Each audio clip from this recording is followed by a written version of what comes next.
Algunas películas no solo dieron miedo en pantalla, también lo hicieron en la vida real. Rodajes llenos de accidentes, muertes y tragedias que todavía hoy hacen dudar si fue casualidad o si realmente estaban malditas. Así que gente, hoy vamos a recordar las 10 películas más malditas de la historia del cine.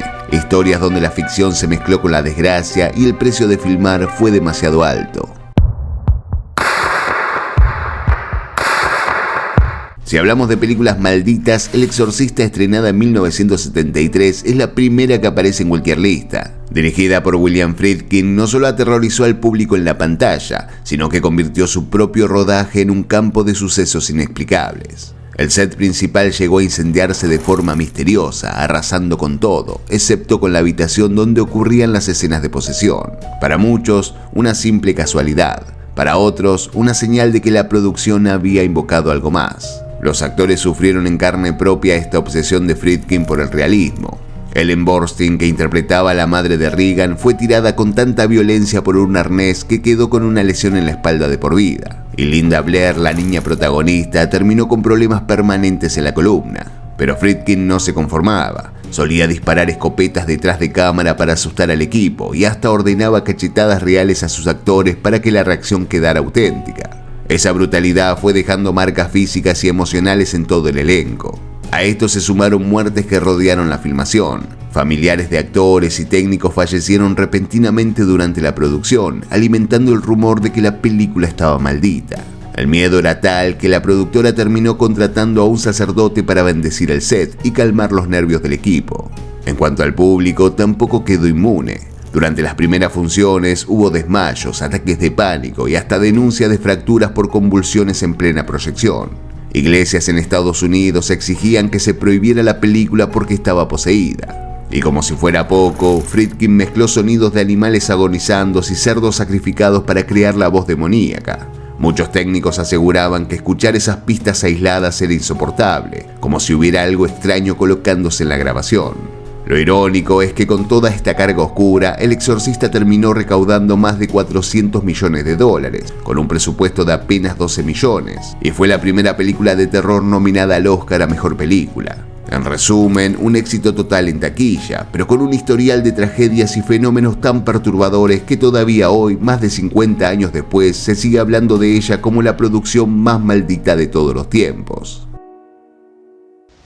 En 1982, Steven Spielberg produjo junto a Tobe Hooper una película que parecía un cuento de terror para toda la familia, Poltergeist. Lo que nadie esperaba era que detrás de cámaras la historia se transformara en una de las leyendas más oscuras de Hollywood. Desde el principio hubo tensiones creativas. Oficialmente el director era Hooper, pero Spielberg estaba tan encima del proyecto que muchos aseguraban que él tomó la batuta real. Esa convivencia rara generó un clima extraño en el rodaje, casi como si el filme arrastrara un destino torcido desde su gestión. Las tragedias no tardaron en llegar. Dominique Dunne, la actriz que interpretaba a la hermana mayor, fue asesinada por su novio apenas unos meses después del estreno. Una muerte brutal que dejó a la prensa hablando de la maldición de Poltergeist. Pero el golpe más fuerte, sin embargo, fue la muerte de Heather O'Rourke, la niña que encarnaba a Carol Ann. Murió en 1988 con solo 12 años por una obstrucción intestinal mal diagnosticada. Su rostro angelical, asociado a la frase "They're here", quedó grabado para siempre en la memoria colectiva. Y la lista no terminó ahí. Julian Beck, el actor que interpretaba al siniestro reverendo Klein, murió de cáncer de estómago antes del estreno de la secuela. Y Will Sampson, un chamán nativo americano que incluso realizó una ceremonia espiritual para limpiar el set, falleció poco después. A este historial de muerte se sumó un detalle escalofriante. En la icónica escena de la piscina llena de cadáveres, los productores usaron esqueletos humanos reales porque eran más baratos que fabricar réplicas. Esa decisión macabra terminó de sellar la idea de que el rodaje había despertado algo con lo que no debían meterse. Incluso el propio equipo de filmación llegó a hablar de sucesos extraños en el set, luces que se apagaban sin razón, objetos que cambiaban de lugar y una sensación de presencia que incomodaba a más de uno durante las jornadas nocturnas. Con todo esto, Poltergeist dejó de ser solo una película de fantasmas, se convirtió en un mito moderno. La producción que parecía inocente y familiar, pero que terminó marcada por muertes, tensiones y fenómenos inexplicables. Hoy, más de 40 años después, sigue siendo citada como el ejemplo perfecto de lo que significa una película maldita. En 1994 se estrenó The Crow, una adaptación oscura del cómic creado por James O'Barr. Ya desde el origen, la historia estaba atravesada por la tragedia. O'Barr escribió el cómic como una catarsis tras la muerte de su novia en un accidente provocado por un conductor borracho. El dolor real se convirtió en ficción y esa ficción después se volvió una maldición en el cine. Brandon Lee, hijo de Bruce Lee, encontró en esta película el papel que lo iba a consagrar. Tenía 28 años, carisma, talento y un futuro enorme por delante. Pero durante el rodaje ocurrió lo impensado.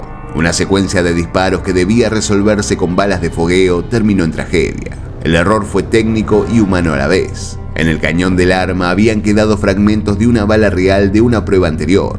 Cuando se cargó la pistola con un cartucho de fogueo y se disparó, ese fragmento salió como un proyectil letal. Brandon recibió el impacto en el abdomen y murió horas después en el hospital. El accidente no solo destrozó a la producción, revivió el mito de la maldición de los Lee.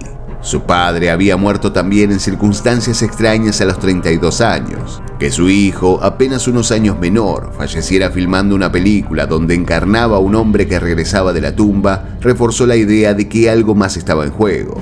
A pesar de todo, el estudio decidió terminar la película. Usaron dobles y efectos digitales, que en los 90 eran todavía experimentales, para completar las escenas que Brandon no pudo filmar.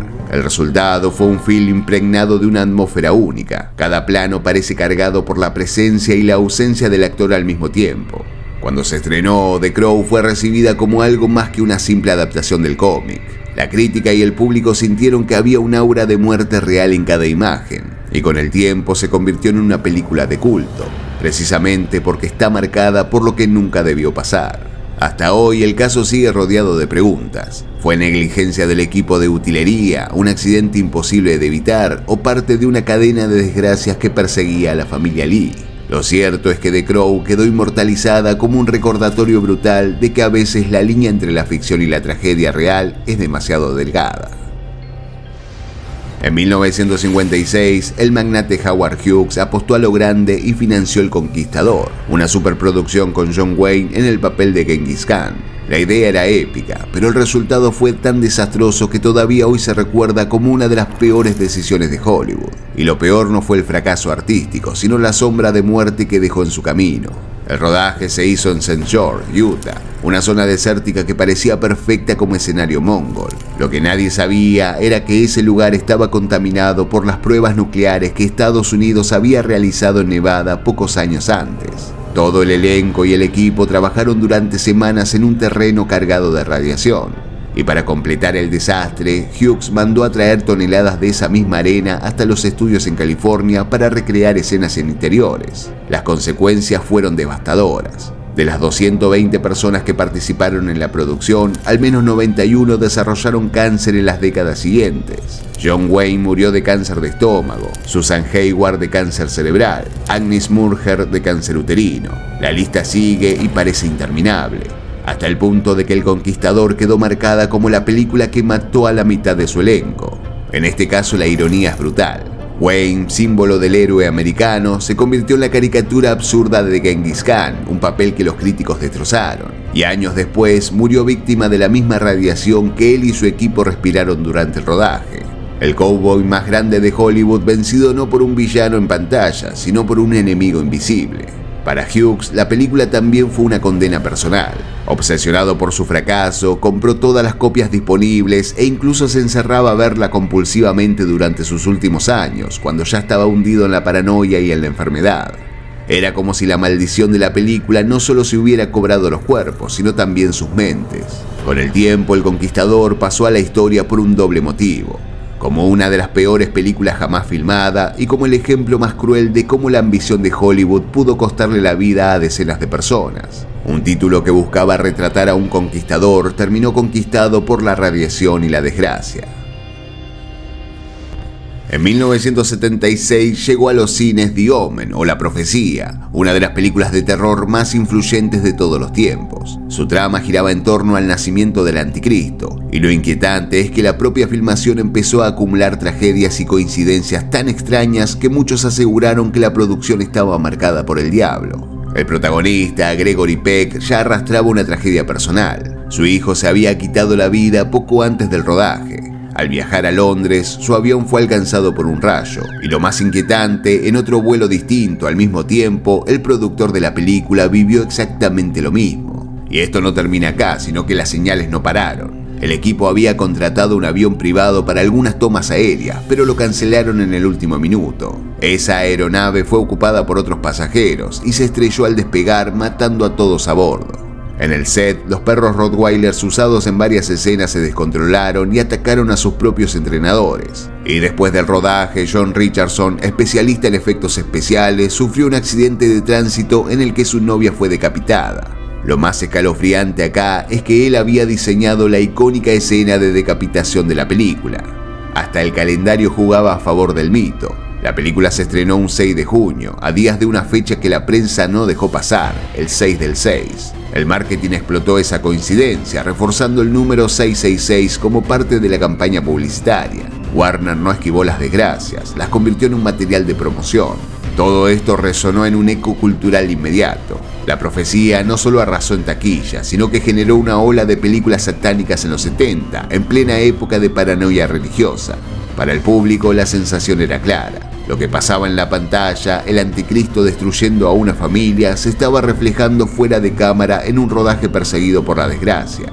Hoy, casi medio siglo después, la profecía sigue siendo recordada no solo por su impacto en el terror, sino como una de las películas también más malditas de la historia. En 1980, el director italiano Ruggero Deodato estrenó una de las películas más polémicas y malditas de la historia del cine, Holocausto Caníbal. Un falso documental sobre un grupo de cineastas que viajan a la selva amazónica y terminan devorados por una tribu. Acá lo perturbador no solo fue la historia, sino también el límite difuso entre la ficción y la realidad. La puesta en escena fue tan realista que apenas días después del estreno, Deodato fue arrestado en Italia. La justicia lo acusó de haber filmado asesinatos reales. Para reforzar el mito, los actores habían firmado un contrato para desaparecer de la vida pública durante un año, lo que convenció a todos de que realmente estaban muertos. El director tuvo que llevarlos al tribunal para probar que estaban vivos y hasta reconstruir escenas frente al juez para demostrar cómo se habían hecho. Pero aunque Deodato salió absuelto de homicidio, no pudo escapar de otra acusación, la crueldad animal. En la película, varios animales fueron efectivamente asesinados en pantalla. Una tortuga gigante, un coatí, una araña, un cerdo, y esas imágenes quedaron en el montaje final. Este detalle generó una ola de repudio mundial que todavía hoy divide a críticos y fanáticos. En cuanto a la reacción del público, fue extrema. En los cines italianos hubo gente que vomitó y hasta se desmayó. La prensa la bautizó el film más cruel jamás hecho y pronto llegó la censura. La película fue prohibida en más de 50 países. En varios lugares sigue siendo ilegal proyectarla, incluso más de 40 años después. Ahora, si hablamos del rodaje, tampoco fue fácil. El equipo sufrió enfermedades tropicales, calor sofocante y un ambiente hostil que parecía querer expulsarlos. Algunos técnicos aseguraban que la selva en sí se había convertido en una presencia maldita. Y a nivel cultural, Holocausto Caníbal dejó una huella contradictoria. Por un lado, es considerada la precursora del found footage, un estilo que inspiró películas exitosas como La Bruja de Blair o Actividad Paranormal. Pero por el otro sigue siendo vista como un ejemplo del cine inhumano, que cruzó líneas que jamás debieron cruzarse. No todas las películas malditas llegaron a estrenarse, algunas ni siquiera lograron filmarse, como si una fuerza invisible las hubiera condenado desde el principio. Ese es el caso de Atuk, la comedia que nunca existió en pantalla, pero que en Hollywood se convirtió en una leyenda negra. El proyecto nació a partir de la novela El incomparable Atuk, una sátira canadiense sobre un esquimal que se mudaba a Nueva York y se burlaba de la sociedad capitalista. Lo que debía ser una comedia bastante ligera terminó acumulando un historial de tragedias que asusta hasta el día de hoy. El primero en interesarse fue John Belushi, la estrella de Blues Brothers. Apenas meses después de aceptar el proyecto, murió por sobredosis en 1982. La coincidencia ya era perturbadora, pero no fue la última. Sam Kinison, otro comediante de la época, también firmó para interpretar a Atuk. Peleó con los productores, se bajó del proyecto y al poco tiempo murió en un accidente de auto en 1992. El guión siguió circulando. John Candy, ícono de la comedia familiar, mostró interés y poco después falleció de un infarto en 1994. Chris Farley, considerado el heredero natural de Belushi, se entusiasmó con el papel y murió en 1997 por una sobredosis exactamente como su ídolo. La lista se alargó con Phil Hartman, que iba a interpretar un rol secundario. En 1998 fue asesinado por su esposa en un caso que conmocionó al mundo del espectáculo. Para entonces la prensa ya hablaba directamente de la maldición de Atuk. Se decía que el guión estaba guardado en los cajones de un estudio, intacto y sin que nadie se atreviera a tocarlo. En Hollywood algunos lo llaman directamente el libreto maldito. Lo más irónico es que todo empezó con una sátira inocente sobre el choque cultural entre un esquimal y la sociedad moderna. Una comedia destinada a reírse del capitalismo que nunca se rodó, pero dejó una lista de muertos detrás. En 1955 se estrenó Rebelde sin causa, dirigida por Nicholas Ray. Fue la película que capturó el espíritu de una juventud incomprendida y convirtió a James Dean en el símbolo eterno de la rebeldía. Pero con el tiempo, lo que quedó no solo fue el impacto cultural, sino la maldición que pareció perseguir a todo su elenco. La tragedia más conocida fue la de Dean. Apenas un mes después del estreno, murió en un accidente automovilístico a los 24 años. Su muerte lo convirtió en un mito instantáneo, pero la historia del auto solo aumentó la leyenda. Las piezas del Porsche fueron revendidas y varios de sus nuevos dueños sufrieron accidentes graves e incluso fatales. El coche, el pequeño bastardo como se lo llamaba, quedó marcado como un objeto maldito dentro de la cultura pop. Natalie Wood, que interpretaba a su novia en la ficción, también encontró un final trágico. En 1981 murió ahogada en circunstancias misteriosas durante una salida en yate junto a su esposo Robert Wagner. Su muerte, aún rodeada de sospechas, sigue siendo uno de los grandes enigmas de Hollywood. Sal Mineo, el amigo de Dean en la película, fue asesinado a puñaladas en un callejón de Los Ángeles en 1976 a los 37 años. Otro actor de gran talento cuya vida fue brutalmente interrumpida. Incluso Nick Adams, parte del círculo cercano de Dean, murió en 1968 por una sobredosis de medicamentos bajo circunstancias poco claras. Con él, la lista de muertes prematuras del entorno de la película se siguió alargando. Pero lo más inquietante es el patrón. Casi todos los protagonistas murieron jóvenes, antes de los 40, como si la vitalidad que mostraban en pantalla hubiera sido devorada por la tragedia en la vida real. Una película que hablaba de juventud y rebeldía terminó convertida en un cementerio simbólico para sus estrellas. En 2004, Mel Gibson llevó al cine La Pasión de Cristo, una de las películas religiosas más polémicas y exitosas de la historia. Su crudeza al retratar la crucifixión de Jesús conmocionó a todo el mundo, pero el rodaje estuvo marcado por accidentes tan insólitos que muchos lo vieron como una señal de que la producción estaba maldita. El elegido para interpretar a Cristo fue Jim Caviezel, y su experiencia fue un verdadero calvario. Durante la filmación fue alcanzado por un rayo mientras estaba en la cruz, se dislocó el hombro, sufrió heridas en la espalda y llegó a contraer neumonía por rodar durante horas en un clima helado. Él mismo llegó a decir que nunca había sentido tanto dolor físico en un set. El asistente del director, Jean Michelini, también fue alcanzado por rayos 2 veces en incidentes distintos. Que en una película sobre la crucifixión el protagonista y un miembro del equipo fueran impactados por descargas eléctricas del cielo sonaba demasiado simbólico para ser una casualidad. La maldición parecía rondar desde antes de filmar. Jim contó que varios actores rechazaron el papel porque lo veían como un rol marcado que podía arruinar carreras. Y de alguna manera no estaban tan equivocados. Después del estreno, el actor pasó de ser una estrella en ascenso a prácticamente desaparecer de Hollywood, encasillado para siempre como el Cristo de Mel Gibson. Las polémicas también envolvieron a la película. Grupos religiosos la acusaron de blasfema y de antisemita, mientras que otros la veneraban como la obra religiosa definitiva. Esa división entre condena y devoción le dio a la película un aire de intocable y maldita a la vez. Paradójicamente, con un presupuesto de apenas $30 millones, recaudó más de 600 millones y se convirtió en la película religiosa más taquillera de todos los tiempos. Una producción llena de accidentes, dolor y controversias que terminó en gloria comercial, casi como si repitiera la lógica del relato bíblico que representaba. Hoy La Pasión de Cristo sigue siendo recordada no solo por su brutalidad en pantalla, sino por lo que pasó detrás de cámaras. Rayos, lesiones, carreras destruidas y un rodaje que pareció cargado de señales divinas.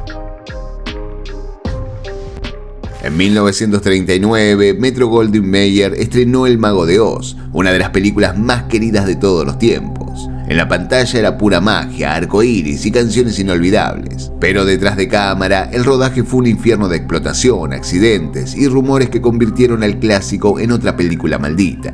El caso más conocido fue el de Julie Garland, que interpretaba a Dorothy.